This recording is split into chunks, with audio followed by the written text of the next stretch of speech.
In this video, we will begin our discussion of improper integrals by looking at a motivating example.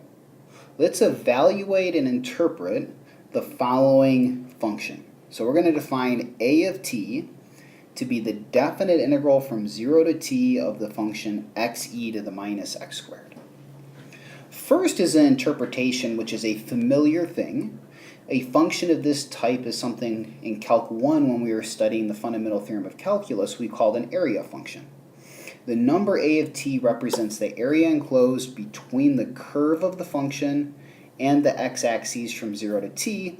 It's the region shaded in red below. So let's just go ahead and evaluate this integral.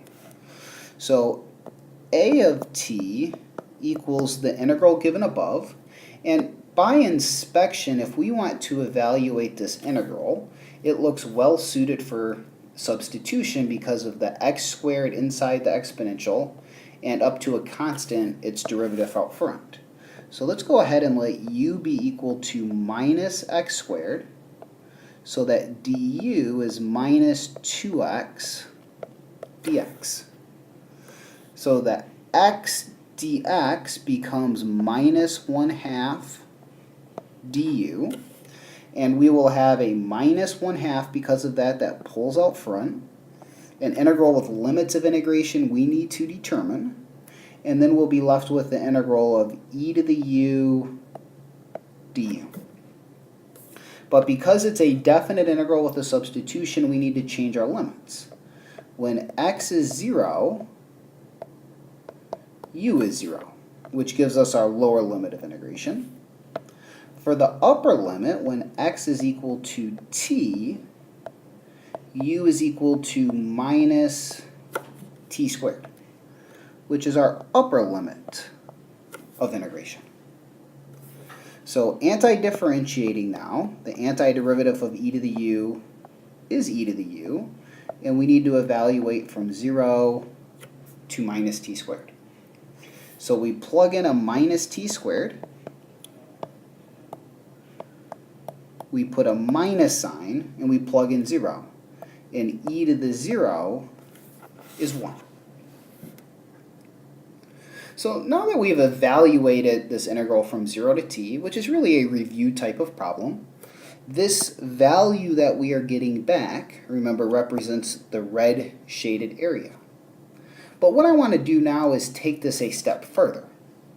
So what if we wanted the area enclosed between the curve and the x-axis not just from 0 to t, but from 0 all the way out to infinity? Well, that area would be the limit as t goes to infinity of a of t. And this is a limit that we can evaluate. As t goes to infinity, the e to the minus t squared is going to 0. So all that we are going to be left with for this limit is the minus 1/2 hitting the minus 1. Minus a minus makes this number 1/2. And if we look back at our original integral, it was from 0 to t. So what we are going to now define is an improper integral, where this limit as t goes to infinity of a of t is really going to be the integral from 0 to infinity of the function, i.e. the area enclosed from x equals 0 to x equals infinity. So coming back to what we talked about, if we want to evaluate what we'll call an improper integral from a to infinity, or minus infinity to a number, we do so using a limit. We can use the fundamental theorem of calculus to evaluate the integral from a to t, then we simply take the limit as t goes to infinity. Similarly, if it's from minus infinity to b, we can take the limit from t to b with the fundamental theorem of calculus, and then take the limit as t goes to minus infinity of that. We call this improper integral convergent if the limit converges, and divergent if the limit does not exist. And an observation for something we'll see in a few slides if you have an integral from minus infinity to infinity, what we want to do is think about breaking that up into two limits. Say a to infinity minus infinity to a. And we can do that as long as individually both of these limits on the right converge. And typically what we'll do is say instead of using an a, it is oftentimes convenient to use the number 0 because that will allow us to exploit either odd or even symmetry of the function f if either of those symmetries exist. So let's go back to our original example and evaluate it now as an improper integral. Let's evaluate the integral from 0 to infinity of x e to the minus x squared. Whenever we have one of these improper integrals, and this would be an improper integral of type 1, that is, one or both of the limits involve a plus or minus infinity, we start by rewriting it as a limit. So this will be the limit as a approaches infinity, the integral from 0 to a of x e to the minus x squared. And once we get it to this form, we can maybe not worry about the limit for a moment and instead focus in on the integral. We want to use our techniques of integration to evaluate. Once we have evaluated, we take the limit. And if we use the substitution and work from the previous slide, the value of this limit is the value of this integral is going to be minus 1/2 e to the minus x squared from 0 to a. And you could check that with the derivative if you like. We plug in a, we put a minus sign, then we plug in 0. So minus 1/2 e to the minus a squared minus a minus makes it a plus 1/2 e to the 0, and e to the 0 is 1. Now as a goes to infinity, e to the minus a squared goes to 0, and we're left with a value of 1/2. So in this case, we would say that the improper integral converges, and it converges to 1/2. Let's look at a second example of an improper integral of the first type. We'll evaluate the integral from minus infinity to infinity of 1 over x squared plus 1.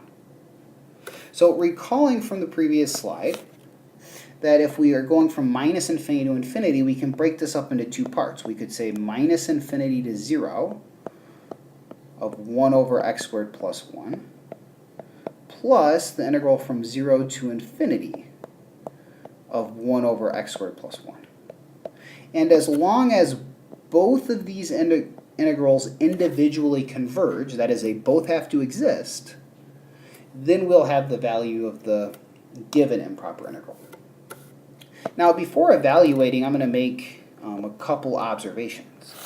For the function that we have, 1 over x squared plus 1, this is an even function, which means its graph is symmetric about the y-axis. So if it's an even function, the integral from minus infinity to 0 of the function is equal to the integral from 0 to infinity of the function. So we do not actually have to evaluate both of these integrals. We can just evaluate one. So if we evaluate the integral from 0 to infinity of 1 over x squared plus 1, and it converges to a number, then our integral will converge and its value will be 2 times that number. So let's go ahead and evaluate that integral. And I'm going to leave a little bit of space here to fill in a moment. So the integral from 0 to infinity of 1 over x squared plus 1. This is an improper integral, so our first step is to always rewrite it as a limit. So this will be the limit as a approaches infinity, the integral from 0 to a of 1 over x squared plus 1. The antiderivative of 1 over x squared plus 1 is arctangent. So this is the limit as a approaches infinity of the arctangent of x, evaluated from 0 to a. So we go ahead and we plug in x equals a, put a minus sign, and we plug in 0. arctangent of 0 is 0. And as a goes to infinity of arctangent, this is a common limit. And the value of that limit is pi over 2.